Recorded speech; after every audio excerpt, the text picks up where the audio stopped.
Vulcão e Nova Iguaçu. Será que tem alguma relação? É isso que a gente vai saber aqui nesse vídeo. Eu sou Renata Correia, jornalista do Instituto Geoatlântico, e eu estou aqui na exposição na Trilha do Vulcão, na Casa de Cultura Ney Alberto, e eu estou aqui muito feliz porque o Instituto Geoatlântico apoia essa instituição. Estou aqui com Igor Caravana. Igor, você que é idealizador dessa exposição. Me diz uma coisa, Igor, como foi que surgiu essa ideia de trazer esse tema aqui? Boa tarde, Renata. Sejam bem-vindos, primeiramente. Então, na verdade, essa ideia foi porque eu queria juntar duas áreas que eu gosto muito, que é a produção cultural e a geologia. Então, eu pensei, na hora de escrever um projeto, o que eu poderia desenvolver, né? Aí me veio na ideia o vulcão de Nova Iguaçu, porque lá, hoje em dia, eles tratam como um patrimônio geológico, um geoparque. Então, eu comecei a buscar apoiadores e consegui montar essa exposição hoje, que vai ficar aqui até no final desse mês. Até o dia 27 de setembro, né? A entrada é gratuita, todo mundo pode vir, aproveitar. Vamos andar um pouquinho aqui na exposição, Igor? Mostra aqui um pouco como foi que você construiu essa exposição. Bom, então, a gente começa na posição da exposição com introdução de rocha e formação para as pessoas que não compreendem muito do assunto, não entendem. Então eu trouxe também amostras de rochas que inclusive foram concedidas pelo Instituto Geoatlântico e pela Sociedade Interativa para compor a exposição. E a gente entra na parte introdutória de o que seria um patrimônio, por que importa o patrimônio, tanto o geológico quanto o patrimônio cultural. E a gente entra também na parte da economia criativa, do patrimônio imaterial. Por quê? O que a gente discorre nessa exposição? Independente se é ou não, se já foi um vulcão, essa ideia do vulcão ele já está consolidada no imaginário popular. Então ele interfere diretamente tanto na economia criativa, na geração de emprego, de renda, no geoturismo, que as pessoas vêm para essa região por conta, né, dessa curiosidade do vulcão, e isso tudo também gera renda e economia para a cidade. Então já está consolidado isso no imaginário popular. Então o vulcão seria um mito aqui em Nova Iguaçu? Sim e não. Essa ideia do vulcão, na verdade, ela começa a explodir na mídia a partir das pesquisas de Vitor Klein e André Calisto, que foi quando deu o boom na mídia e consolidaram essa região como sendo um vulcão. Só que, a partir do tempo que foram entrando novas pesquisas, novos métodos de pesquisas, reavaliaram essa região de que ali havia um vulcão em cima da região do Mendanha, onde com o tempo ele foi denudado, ou seja, erodido, e acabou ficando só a câmara magmática, que é onde seria mais ou menos como a lava ficava acumulada antes de sair, né, o magma do vulcão. Tem justamente ali essa explicação, né? Então, todas essas placas aqui, né, Igor, conta um pouco do que você comentou aqui agora. Vamos lá mostrar para o pessoal.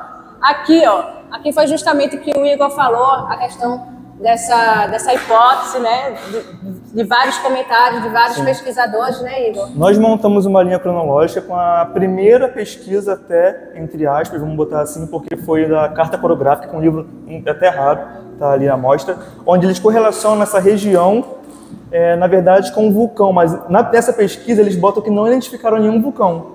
Então foi a primeira vez que correlacionar essa área com o vulcanismo, entendeu? Então, após o tempo, foram tendo novas pesquisas, que aí entrou a hipótese do professor Weil Derby, que inclusive ele pertencia, né, à parte científica do Império, onde ele estudou essa região e consolidou aqui como sendo uma região vulcânica. Teve pesquisas posteriormente também do Lamego, onde também ele encontrou ele decretou, vamos dizer assim, que ali teria também uma estrutura vulcânica preservada. Aí veio as hipóteses posteriores do Vitor Klein, André Calisto, o modelo de Valente, que também é da Rural. Veio também a reavaliação subvulcânica, que foi quando teve essa reinterpretação do que, na verdade, não seria uma estrutura vulcânica preservada, mas que seria, na verdade, ao invés de ser um vulcão com uma estrutura, com a morfologia preservada, seria, na verdade, uma estrutura subvulcânica, ou seja, abaixo do vulcão. E toda essa estrutura vulcânica teria sido denudada com o tempo, com os milhões de anos. E também teve a hipótese do Carlos Eduardo Mota, que também foi um apoiador pelo Serviço Geológico Brasileiro. Ele também estudou bastante essa região no mestrado, doutorado, e as pesquisas dele, na verdade, foi para poder complementar essas outras hipóteses de estrutura subvulcânica. Então ele fez geofísica, algumas outras análises que concluíram sim que na verdade é subvulcânico. E como é que... Vamos andar um pouquinho mais, Igor.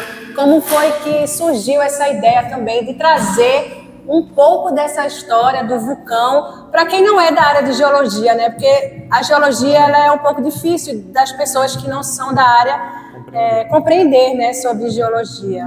Então esse assunto aqui em Nova Iguaçu é um assunto que é bem comentado. Todo mundo sempre fica perguntando com essa dúvida se realmente é um vulcão, se não é um vulcão. As pessoas têm muita dúvida mesmo.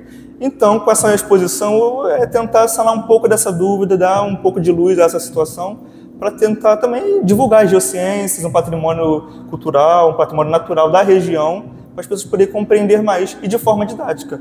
Que, inclusive, o Serviço Geológico do Brasil ele ajudou nessa parte de transliterar, né, esse linguajar para um linguajar mais acessível a todo mundo, porque a gente sabe que a geologia é um linguajar muito técnico, muito científico. Então, o Serviço Geológico também apoiou a gente com essa parte. É isso. Vamos lá, vamos andar mais um pouco aqui. Vamos falar um pouquinho dessa questão aqui.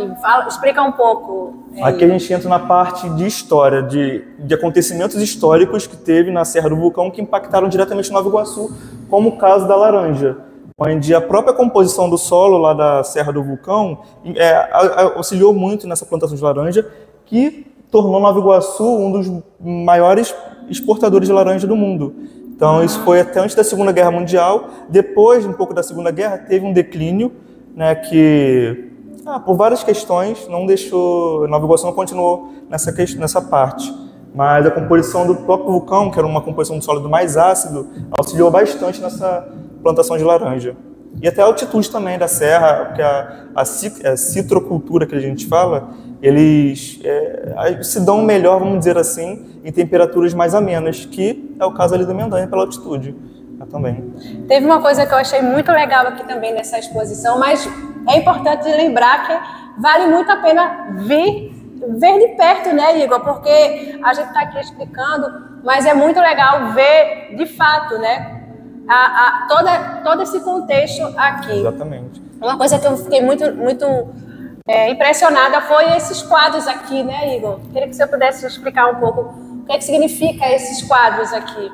Esses painéis, na verdade, eles foram mais para compor um espaço vazio. Aqui ficaria espaço vazio e a gente pensou, são paredes imensas, acho que não vai ter como ficar vazio, né, até para, sei lá. Aí a gente pensou em fazer algumas janelas com as imagens do próprio Mendanha, da Serra do Vulcão. E o legal aqui é que as pessoas estão tirando foto, tipo como se fosse apoiadinha, e postando, e realmente fica igual uma janela. Então, se você vir tirar essa foto, marca também, me marca, Igor Caravana, Instituto Geoatlântico também. Sim, com certeza. Para compor. Trouxemos também aqui vários documentos históricos acerca da Serra do Vulcão, fotos, temos um livro raro e 2 fotos raras também da época.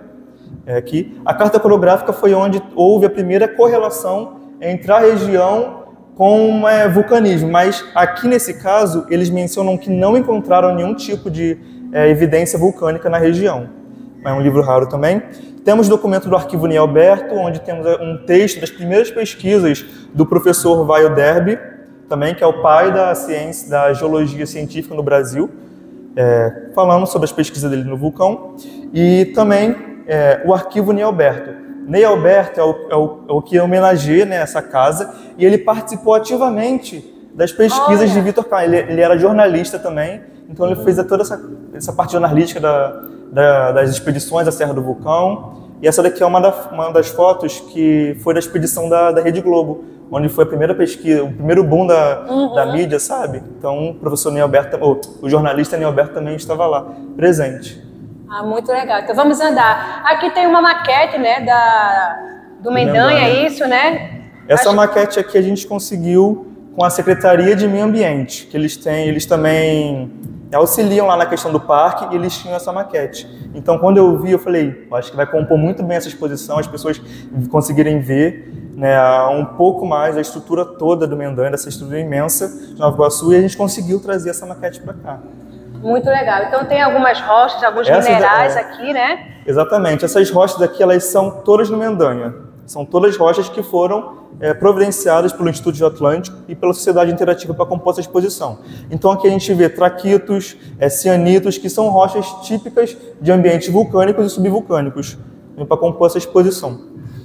Aqui nós falamos nesse painel um pouco da origem do maciço do Mendanha, porque até pouco tempo, vamos dizer assim, acreditava que o maciço do Mendanha estava relacionado com a pluma mantélica de Trindade. Plumas mantélicas, na verdade, são anomalias térmicas que acontecem dentro do manto terrestre, onde se forma, né, uma coluna de calor que vai fazer com que esse magma ele se torne menos denso, até o ponto de extravasar na superfície e formar, né, esses maciços. Até então acreditava que era a pluma de Trindade, que formou a ilha de Trindade, mas estudos mais recentes do Carlos Eduardo Mota afirmou que não seria de Trindade, e que na verdade teria uma correlação mais próxima, na verdade, à pluma de Tristão da Cunha, que é a pluma que também influenciou ali a quebra do Brasil, da América do Sul com a África. Então aqui a gente fala um pouquinho dessa origem do vulcão, a gente correlaciona também com o Havaí, que é uma estrutura, que é uma situação próxima ali também de hotspot ativo, né, hoje em dia. E também aqui botamos algumas outras rochas que não são, né, diretamente do Mendanha, mas para as pessoas poderem entender um pouco mais, poderem ver, né, algumas amostras mais bonitas, minerais diferentes. Terem mais contato com a geologia, né? Exatamente. Mas aqui também, no caso, não são do Mendanha, mas também podem ser encontrados lá, que são os cafeldespatos e a pirita, que hoje em dia já buscaram amostras que encontraram essas rochas também lá na região. Muito interessante, Igor. Então, a gente deu um panorama geral, mas vale super a pena, né, Igor? Vir aqui em Nova Iguaçu, conferir de perto essa exposição. Eu já vi que já tiveram mais de 300 pessoas aqui. Sucesso, né, Igor? Então, se você quer conhecer um pouco mais de Nova Iguaçu, da geologia da região, se você tem interesse, né, vem conhecer a exposição no Trilha do Vulcão. Vai estar aberta aqui até dia 27 de setembro, então vem. Igor, muito obrigada pelo seu tempo, por falar um pouquinho com a gente aqui do Instituto Geoatlântico. Se você ainda não é inscrito aqui do canal do Instituto Geoatlântico, eu já convido você a se inscrever no canal, já deixar aquele like, que é muito importante. Comenta também, porque esse vídeo ele vai se espalhar para mais pessoas e aí mais pessoas conhecem mais aqui, né, Igor? É isso. Muito obrigada por você ter assistido até aqui e até a próxima.